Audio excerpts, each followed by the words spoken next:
वृष राशि हुने महानुभावहरू, के तपाईँ एक्लै काम गरी गरी थकिसक्नु भएको छ? के तपाईँको कला र क्षमतालाई कदर गर्ने कोही छैनन् जस्तो लाग्छ तपाईँलाई? जेठ महिना तपाईँको लागि एक्लोपनबाट बाहिर निस्केर सहकार्यको शक्ति बुझ्ने समय हो। ग्रहहरूको एउटा यस्तो अद्भुत मिलन हुँदैछ जसले तपाईँलाई केही नयाँ निर्माण गर्नमा ठुलो टिमको नेतृत्व गर्न प्रेरित गर्नेछ।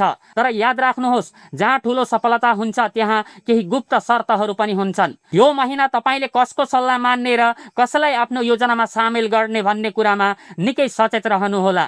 भिडियो अन्त्यसम्म हेर्नुहोला, किनभने अन्त्यमा म यस्तो विशेष उपाय दिनेछु जसले तपाईँको कार्यक्षेत्रमा कसैले पनि तपाईँको विरोध गर्न सक्ने छैनन्।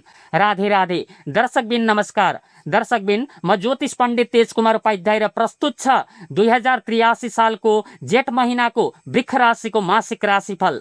करियर र व्यवसाय। करियरको दृष्टिकोणले जेठ महिना वृष राशिको लागि निकै फलदायी रहनेछ। विशेष गरी यदि तपाईँ इन्जिनियरिङ, आर्किटेक्चर, कला वा कुनै प्राविधिक क्षेत्रमा हुनुहुन्छ भने तपाईँको कामको चर्चा माथिल्लो स्तरसम्म पुग्नेछ। यो महिना टिमवर्कमा ध्यान दिनुहोला। तपाईको राशिमा शुक्रको शुभ दृष्टिले गर्दा तपाईले गर्ने हरेक सानो काममा पनि एउटा छुट्टै आकर्षण हुनेछ।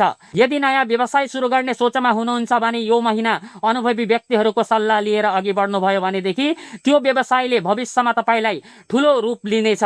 तर सावधान रहनुहोस्, कार्यक्षेत्रमा धेरै बोल्नुभन्दा आफ्नो कामको नतिजा देखाउनु नै तपाईको लागि उत्तम रहनेछ। आर्थिक स्थिति। आर्थिक रूपमा जेठ महिनाले तपाईलाई स्थिरताको संकेत गरिरहेको छ। धन आर्जनका लागि तपाईले गरेको लामो समयदेखिको मेहनतको फल अब हात पर्नेछ। ग्रहहरूको गोचरले देखाउँछ कि यो महिना तपाईले धन बचत गर्ने नयाँ तरिकाहरू सिक्नुहुनेछ। कुनै भौतिक सम्पत्ति वा जग्गा जमिनमा लगानी गर्न योजना बन्न सक्छ। यो महिना अचानक कतैबाट बोनस वा कमिसन प्राप्त हुने योग पनि छ। तर एउटा कुरामा ध्यान दिनुहोस्, तपाईको आर्थिक प्रगतिको बारेमा कसैलाई नसुनाउनुहोला। तपाईको प्रगति देखेर नजिकैको मान्छेले ईर्ष्या गर्न सक्छन् र तपाईको काममा बाधा पुर्याउन सक्छन्। प्रेम सम्बन्ध र पारिवारिक जीवन। प्रेम सम्बन्धमा यो महिना एउटा गम्भीरता देखिनेछ। यदि तपाईँ कसैलाई मन पराउनुहुन्छ भनेदेखि अब त्यो सम्बन्धलाई विवाह वा स्थायी रूप दिने बारेमा कुराकानी हुन सक्छ। पार्टनरसँग मिलेर कुनै नयाँ काम वा लगानी गर्ने योजना सफल हुनेछ। पारिवारिक जीवनमा बुबा वा घरको कुनै जेठो सदस्यको सहयोगले तपाईको ठूला समस्या सजिलै समाधान हुनेछन्। सम्बन्धहरूमा विश्वासको जग्गा बलियो बनाउन समय उत्तम रहनेछ। तर याद राख्नुहोस्, अहंकारलाई बीचमा आउन नदिनुहोस्, नत्र बनेको मधुर सम्बन्धमा चिसो बनाउन सक्छ। स्वास्थ्यको दृष्टिकोणले जेठोको महिना तपाईको लागि सुखद रहनेछ।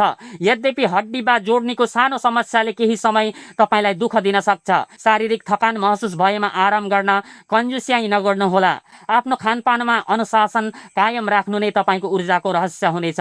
शुभ रङ, शुभ अङ्क र विशेष उपाय। तपाईको लागि शुभ रङ सेतो र खैरो रहेको छ भनेदेखि शुभ अङ्क 2 र 7 रहेको छ। यस महिनाको विशेष उपाय। यस महिनामा तपाईको मान प्रतिष्ठा र प्रभाव बढाउने विशेष उपाय। जेठ महिनाको प्रत्येक शुक्रबारको दिन लक्ष्मी मन्दिरमा गएर सेतो मिठाई वा मिश्री चढाउनुहोस्। साथै सधैँ आफूसँग हल्का सुगन्धित पर्फ्युमको प्रयोग गर्नुहोस्। यसो गर्नाले तपाईको व्यक्तित्वमा आकर्षण बढ्नेछ र समाजमा तपाईको सम्मानको वृद्धि हुनेछ।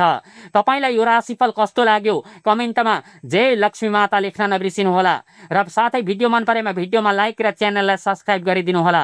यति भन्दै आजको यस भिडियोबाट म बिदा माग्दैछु। फेरि भेटौँला अर्को भिडियोमा। धन्यवाद। राधे राधे। यो महिना तपाईको लागि शुभ र मङ्गलमय रहोस्।